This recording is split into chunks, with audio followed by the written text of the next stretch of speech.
Mm-hmm. So with that, it's like the waiting list is long, you know. So it's like for them to come in, yeah, they get once you get the orientation paper within that year, then you know, okay, I passed all the background and all that stuff after the orientation. You know, you get in your place. So some people haven't even received a letter or even heard anything from housing by stating, hey, we got your application. They're supposed to be sending them like update letters of what's going on. And then housing will even send you a letter like making sure if everything on the paper is current as far as your name, your address, or anything. So I know residents that never even received those letters, Right. you know, to even go to orientation, or even like, hey, you know, you're still on the list and you're right here.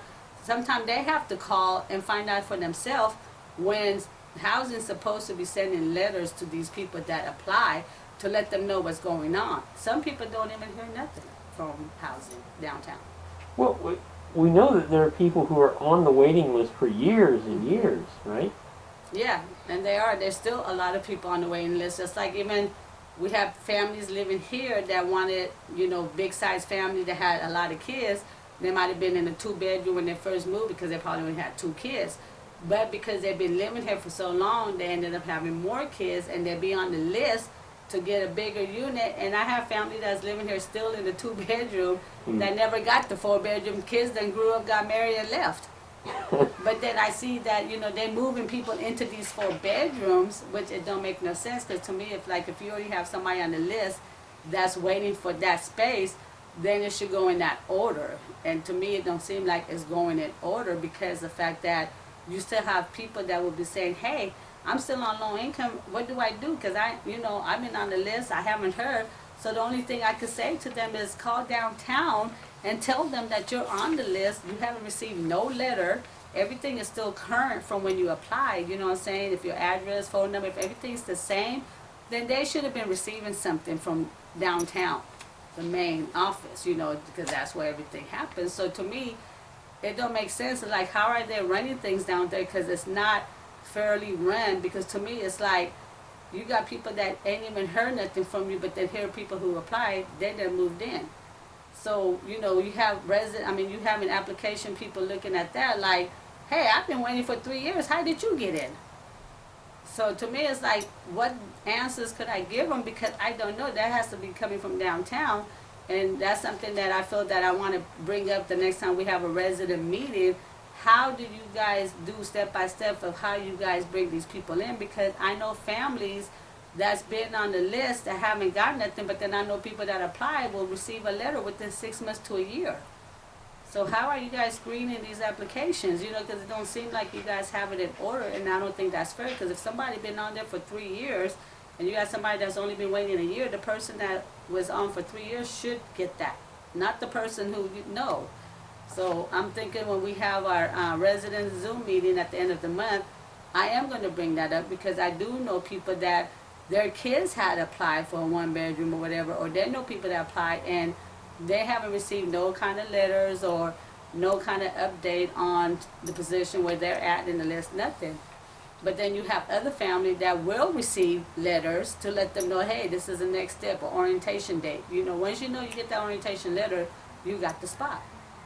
So when we have our next meeting, that's going to be one of my questions is, how are you guys screening these applications? Because I know family that haven't even received it, but then here you know people that apply and they get it like that. How does that work? That don't sound fair to me for people that's out there that been waiting, paying high rent or living with other people and waiting to get a place and they haven't got a place. It does not make no sense to me of how they're running things down there on that part of the application.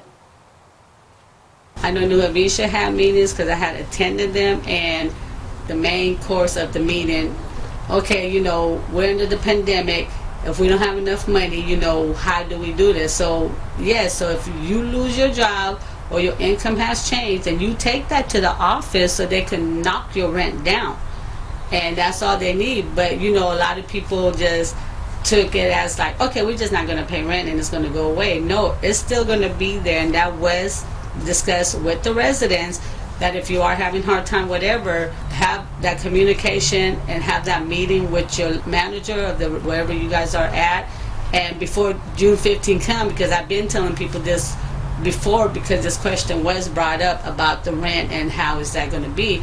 So, just like it was said at the meeting, yes, housing cannot give you no eviction right now due to the pandemic and everything that was going on, but you will still owe that rent.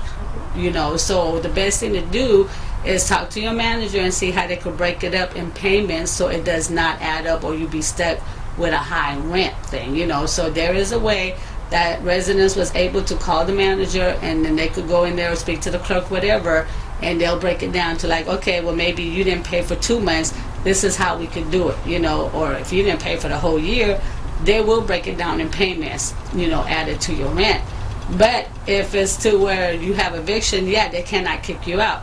But for you not to get that eviction, communication come a long way. So you got to be with the manager to let them know what's going on.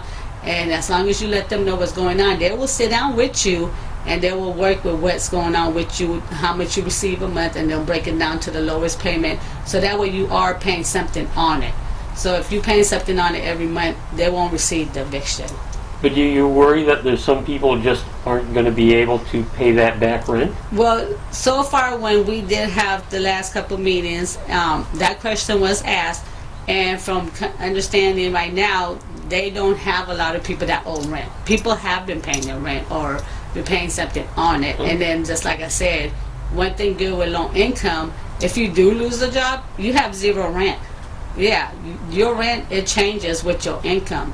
So that's one good thing living in low income. Just like when I wasn't working for the school, you report that and your rent drop. It'll go down to zero. So if you don't have a job and you get an unemployment, the way they're doing with the unemployment, you turn that information in. Now what you're getting with the pandemic, they're not charging that towards your rent.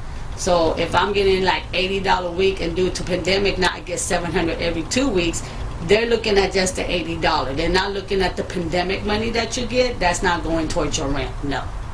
So that's the good thing. And so like if people was that couldn't work and got laid off, or because due to the pandemic the business wasn't open, then all they got to do is just show that letter that business was closed and they're not going to be working, then their rent get adjusted to where it's very low to nothing, to zero. So many people have zero rent. Yeah, so that does help out to where, when it comes to low income, too many people should not be in that, that stuck, like, oh my God, I got this high rent and I can't pay it. The good thing with low income, if you don't have a job, you don't have rent, because they're going to go with what your income is, and if you're not getting that money from your job, your rent drops. And it's so many people that wasn't working or lost their job due to the coronavirus and all that stuff, they ended up having zero on their rent, because they didn't have that income. So like they were able to get food stamp and whatever they were getting extra due to pandemic, like the money that we was getting, stimulus and all that did not go toward their rent. You still report it as your income, but they do not use it on your rent. So if you was getting stimulus or the unemployment with the pandemic money, that did not go towards your rent. So that was a good thing, yes. So looking forward, what are things that other people in the tenants union or other friends and neighbors and allies might do to provide or to help with resident organizing or community organizing? I think with that, it was kind of hard to do it, excuse me, for the year, because people were scared. We weren't allowed to have group things and nothing, so the year was very rough. We had few people that was involved and stuff, but to have more people involved due to the pandemic and their kids being home, it was hard to get residents to come together. But now with everything kind of going back to normal and stuff, and more residents are coming out and speaking of situation and what needs to be done or changed, so we don't have resident house falling apart or maintenance not getting done, or even having the violence coming into our community. With this coming close to where everything's going to be back to normal, to me, I feel it'll be more easier to bring the residents together, because they'll be allowed to come out their house to where we could meet them at a park or something, have a barbecue, and then we could all stand right there and discuss, these are the things that we want, these are the things that we need, and these are the changes we got to make. And with that, then we take the inputs of the resident of how they feel about the resident. What do they need? What needs to be provided for their kids? What resource do we need to bring into our community to help our kids or help our parents? Because at one time we did. We had a school up in here. We had, Job Plus up in here helping people with, resume and stuff, giving them bus passes. We had a school here for family, if they didn't get their diploma, they were still allowed to get a diploma instead of a GED. So these are resources that we could bring to our residents, because right now we don't have nothing, we don't. And by being in a community with kids and family, we're supposed to have these things. That's what low income is for. We're supposed to provide and bring these resources into our community. Bringing in the resources for our family and our kids, and by bringing that and making some accomplishment out of that by showing people like, hey, I did it, more people would get involved with those kind of things. Yeah, because we have family here that was going to the school, trying to get that diploma and stuff. People was using it. But since the pandemic, we don't have nothing, you know what I'm saying? So, of course, you're going to have a lot of people complaining, like, flex savings, the housing ain't doing shit, our kids ain't got nothing to do. But at the same time, that's when we have to come out and speak that to these so they could hear you. I can't speak for you guys all the time, you know what I'm saying? Like, I could go to these meetings, I could present all the stuff what residents want, but it's so much better if I had all you guys in the meeting and you guys say these things so they could hear that it's just not coming from me, because they know these are the things we've been wanting for our kids. So they look like, oh, this is Jazz doing it. No, this is resident. And I tell the resident all the time, like when I put it on Facebook that we're having a Zoom meeting on the 28th, whatever, and I put a little down there too. I didn't care how they take it. I say, hey, for those who likes to complain a lot, this is your chance now to speak up. I'm posting the Zoom meeting. I do it every month. So please do not complain to me. Here's your chance. Now, I got everything on there for y'all to get on this damn Zoom meeting and speak of complaints y'all tell me all the time. Like, let's put them on the spot. And by doing that, hey, get on this Zoom meeting and open your mouth. And then while you guys open your mouth, we're going to be right there backing you up like, hell yeah, she's right. We do need that, or we do need to do that. You know what I'm saying? But we can't do it all the time.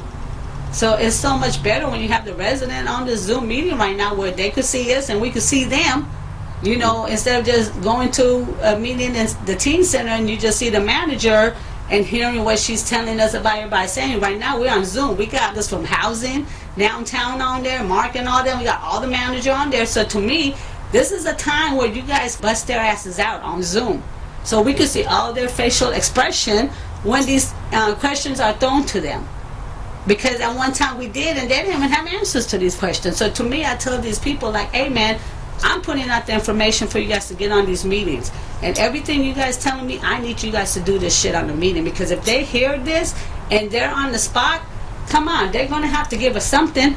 Because now they're seeing there's more and more residents coming on here complaining about what we don't have and what we need. So I did it again. I put it on Facebook. And I'm going to test everybody with the information. And all I could do is hopefully they get on. Like, I told Sam, like, damn, God is going to knock on this door or call them like 30 minutes, like, hey, the Zoom meeting, get on. Like, I should not have to do that. I'm already giving them information through Facebook, testing the people who's not on Facebook. So, they be like, oh, well, let me know. And I let you know every month. You ain't getting on, but you want to complain to me like I'm going to make the difference. No, I need you on there too.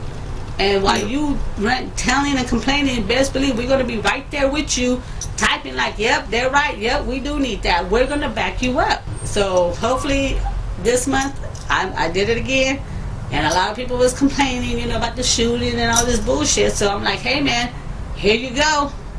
This is your chance to speak up. So we'll see how many we get. Come on, let this guy. You ain't got to say that. So I tell people, I need y'all to come to these meetings. I said, because you do it, hey man, it'd be cool. We will back you up and be like, yep, that's what the hell we need.